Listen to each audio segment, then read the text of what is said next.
Bonjour, Erev Shabbat Shalom. Bezrat Hashem, nous allons essayer de tirer un enseignement concret de cette paracha de Balak.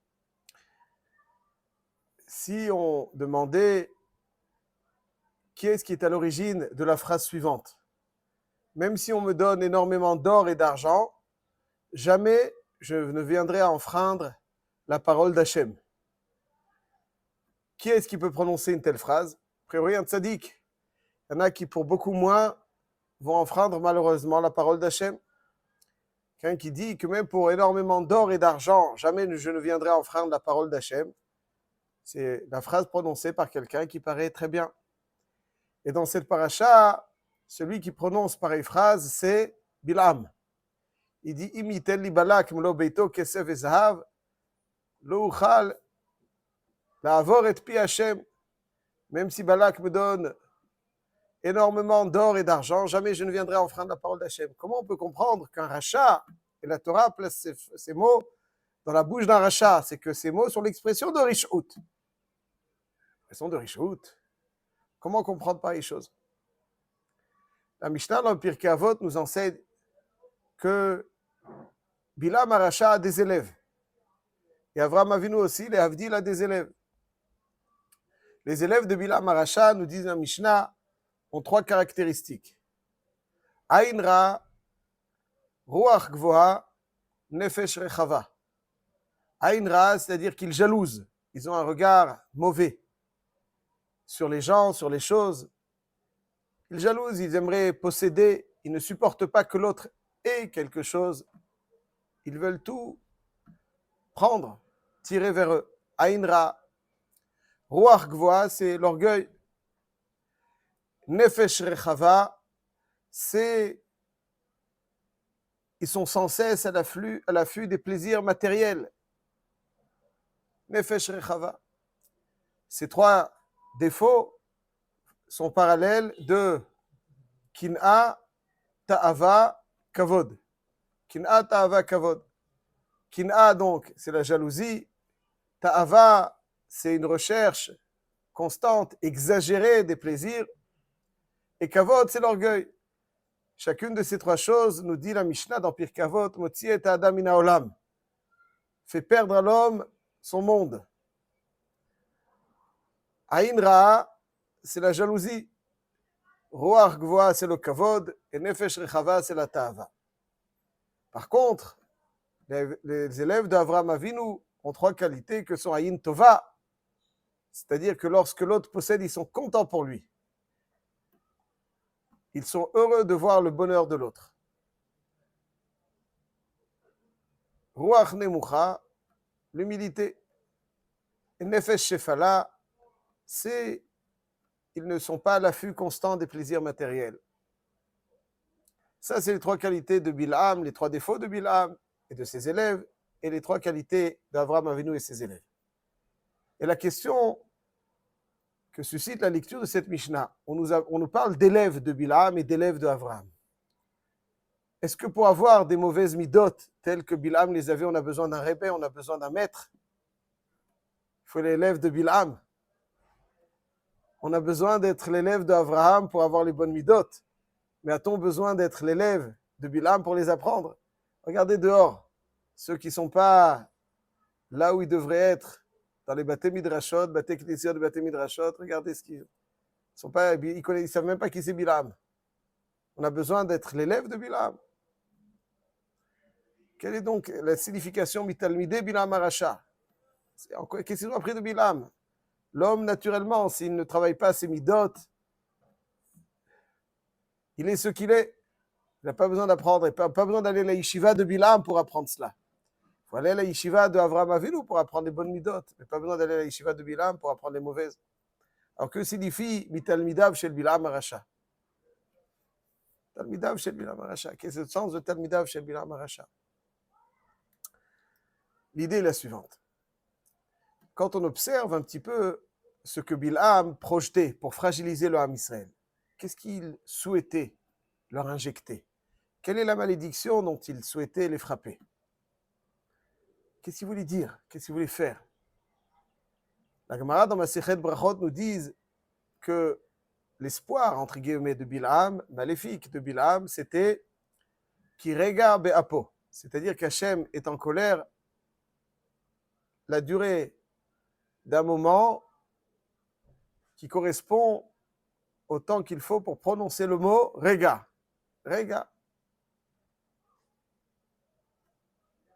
Bilham connaissait cette fenêtre et il voulait injecter dans cette fenêtre quelque chose qui avait fragilisé le Ham Israël. Et Tosfot là-bas s'interroge, mais qu'est-ce qu'on peut dire? Quelle est la phrase? Qu'est-ce qu'on peut dire pendant Rega? Un court instant. Il y a une fenêtre d'un court instant. Qu'est-ce qu'il voulait injecter dans cette fenêtre? Tosfot nous explique que ce qu'il voulait injecter, c'est le mot Kalem. Kalem, avec un kaf, lamed, même sophite. Le sens premier de Kalem, c'est exterminer. Comme Vaïchoulou Hashamaim, finir. Kalem, c'est Khalila Klaya, extermination. Mais nos sages nous expliquent que l'extermination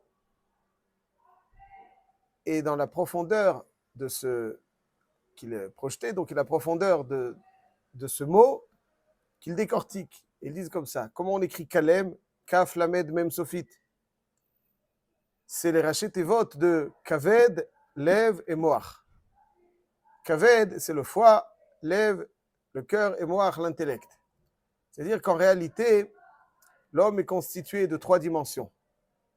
Idéalement, lorsqu'il est digne de ce nom, l'homme est constitué donc à son sommet de Moach.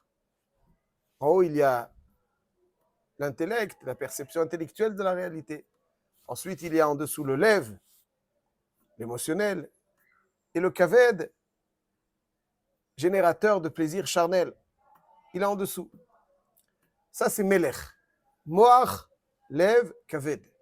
Un Ben Melech, un juif, idéalement, on se doit d'avoir le Moach au sommet qui maîtrise le Lev et les plaisirs charnels pour les orienter là où il faut. Ils ont leur place, mais ils ont besoin d'être cadrés pour être bénéfiques par le Moach. Bilham voulait inverser cette tendance. Il voulait transformer le Melech en Kalem, inverser les lettres.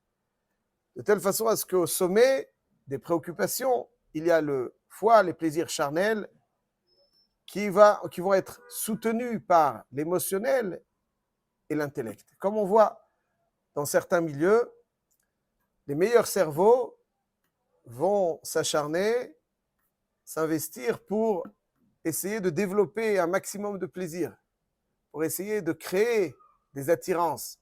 C'est autour de cela qu'ils gravitent. Ça, c'est ce que Bilham Aracha voulait injecter dans l'âme Israël. Il voulait fragiliser en les dégradant.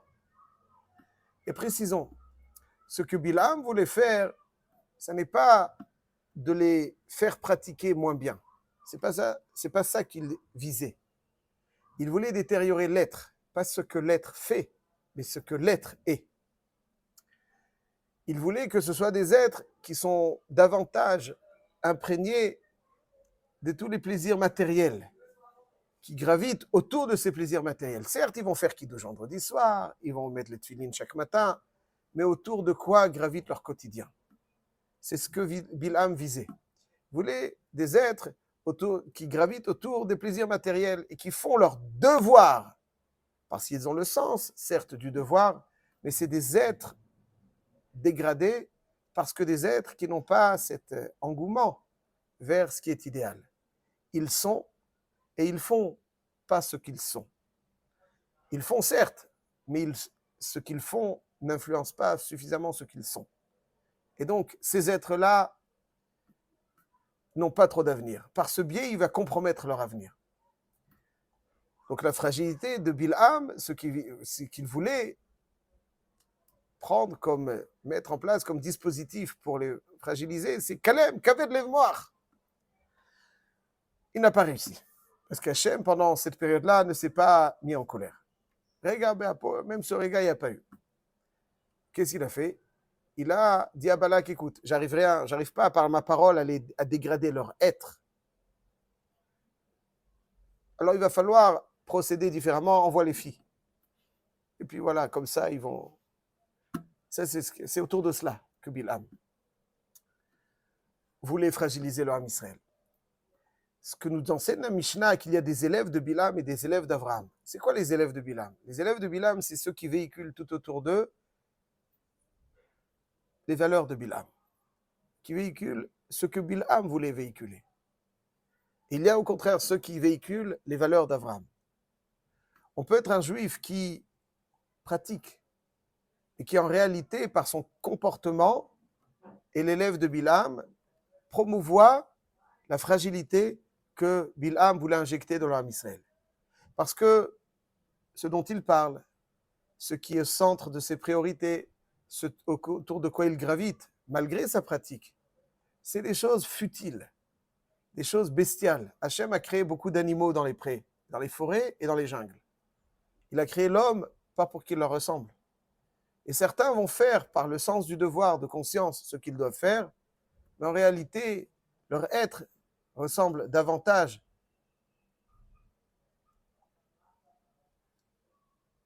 à ces animaux qui sont là où ils sont, plutôt qu'aux élèves d'Avraham Avinu. Les élèves de Bilam, ce n'est pas qu'ils ont appris chez Bilam ces mauvaises midotes, c'est qu'ils ne les ont pas travaillées. Donc ils véhiculent tout autour d'eux cette matérialité dévastatrice qui fragilise le Ham Israël. Les élèves d'Avraham Avinu, c'est ceux qui, au contraire, véhiculent tout autour d'eux la noblesse de l'homme, la noblesse du juif, le raffinement de l'être, cette singularité, la neshama, cette force qu'ils ont en eux. Et leur pratique est accompagnée d'un être qui se métamorphose et qui progresse. Quand on observe la paracha et qu'on voit que Bilam dit Bilam disait, je n'enfreindrai jamais la parole d'Hachem. Ce qu'il me dit, je le fais.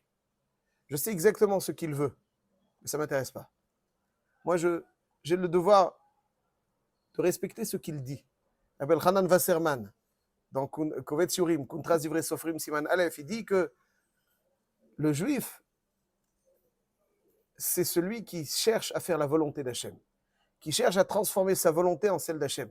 Il veut faire ce qu'Hachem veut. Si quelqu'un tourne autour des futilités et il fait ce qu'Hachem attend de lui parce qu'il le lui a dit et pour ne pas recevoir de claques, il ne s'inscrit pas dans l'héritage d'Abraham. Il ne s'inscrit pas dans l'héritage d'Abraham. Abraham Avinu, c'est celui qui transforme son être et qui ne va pas être sans arrêt obsédé par ce qui est matériel, mais au contraire, essayer de grandir et de raffiner son être pour être propulsé vers le goût de ce qui est idéal, de ce que la Torah véhicule comme valeur. Se transformer son être pour aimer ce que la Torah veut. Et donc il veut ce qu'Hachem veut. Ce qu'Hachem veut, c'est ce qui est le raffinement de l'être. Il veut ça. Il veut les valeurs d'Hachem. Il veut. Ça, c'est donc toute la différence entre Bilham et Avraham Avinu. De Paul. Et quand la Mishnah nous dit qu'il y a des élèves de Bilham et des élèves d'Avraham, c'est pas que les élèves de Bilham ne font pas la Torah. Il ne dit pas que la différence, c'est qu'un, il fait la Torah, l'autre, il ne fait pas la Torah. Les élèves de Bilham, ils font aussi la Torah. Ils respectent. Mais c'est des êtres bestiaux. C'est des êtres bas. C'est des êtres qui ne cherchent pas à faire la volonté d'Hachem, qui ne veulent pas faire la volonté d'Hachem. Ils veulent ce qu'eux veulent.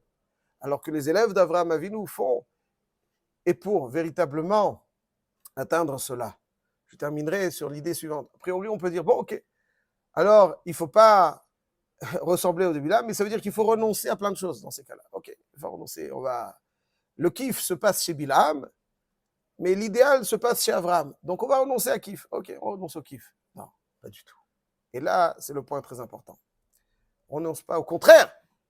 Marqué dans la Haftara, dans l'un des passuks les plus célèbres du Tanakh, Micha, le Navi Micha dans la Haftara dit comme ça.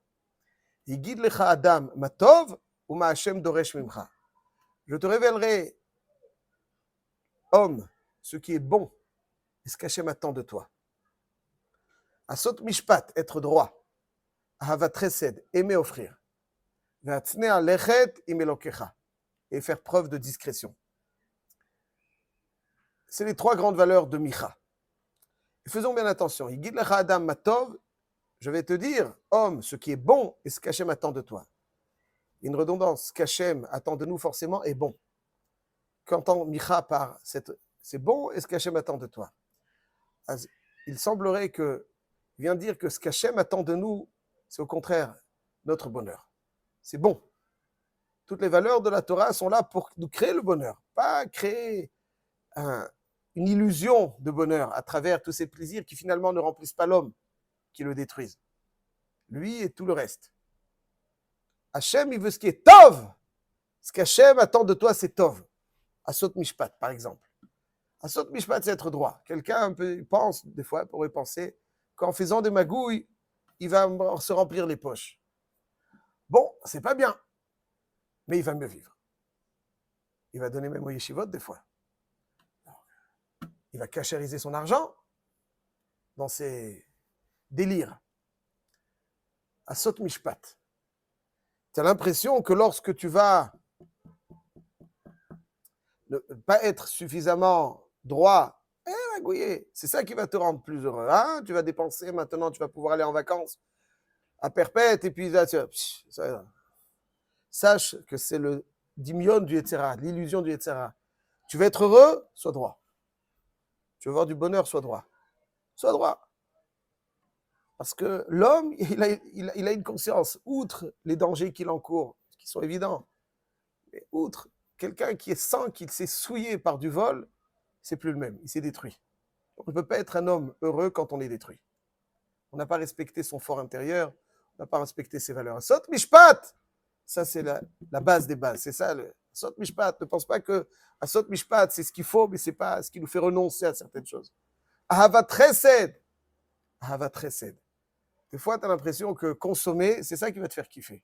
Produire du bonheur, moins, c'est faux. Ahavat Chesed. Les consommateurs ne sont jamais les plus heureux. C'est les producteurs qui sont heureux. Pourquoi? Parce que le consommateur, il consomme, il nourrit son corps. Le producteur nourrit son âme. Ahavat Chesed, c'est pas chez Hashem Doresh Mimcha, ce qui est Tov. Ce qui est Tov. Ve'atzne alechet im Elokecha. C'est discrétion. Tu as l'impression qu'en frimant, en suscitant le regard, en faisant l'important, en jouant l'important, tu vas avoir donc tout ce qui est... Tu vas avoir des relations intéressantes. Atzne alechet. Cette discrétion qui est l'humilité, la marque des grands, c'est ça véritablement qui te donne le Tov. Tout être exposé, etc., c'est pas ce qui apporte le Tov. C'est une illusion de Tov. Donc, pas simplement la vie de Bilham est fausse, elle ne génère pas ce que Hachem souhaite à travers la création du monde, qui est l'Etoldot Hashamayim Varetz Behi Barham pour Avraham. Donc l'objectif de la création est atteint quand on véhicule les valeurs d'Avraham. Pas seulement c'est faux Bilham, mais en plus c'est mauvais. C'est mauvais. C'est l'illusion de goût, mais en réalité c'est boire comme quelqu'un qui a soif, qui boit de l'eau salée. L'impression qu'il va épancher sa soif un court instant, mais en fait il le fait qu'attiser. Détruire son intériorité, détruire son être, détruire son essence, abîmer, la souiller. Et ça, c'est véritablement la différence qu'il y a entre celui qui dit Pi Hachem, j'ai mes volontés, j'ai mes pôles de gravité. Mais après, il y a ce qu'Hachem, ok, je m'arrange. Ok, on va faire ce qu'il faut faire, mais en fait, mon ratson n'est pas celui d'Hachem. Les élèves d'Avraham Avinu ne font pas simplement ce qu'Hachem dit, mais ce qu'Hachem veut. Ils transforment leur être, ils le tendent vers ce qui est idéal, et c'est véritablement eux qui vivent de la plus belle des façons. Voilà, Be'atzlacha Rabba et Shabbat Shalom.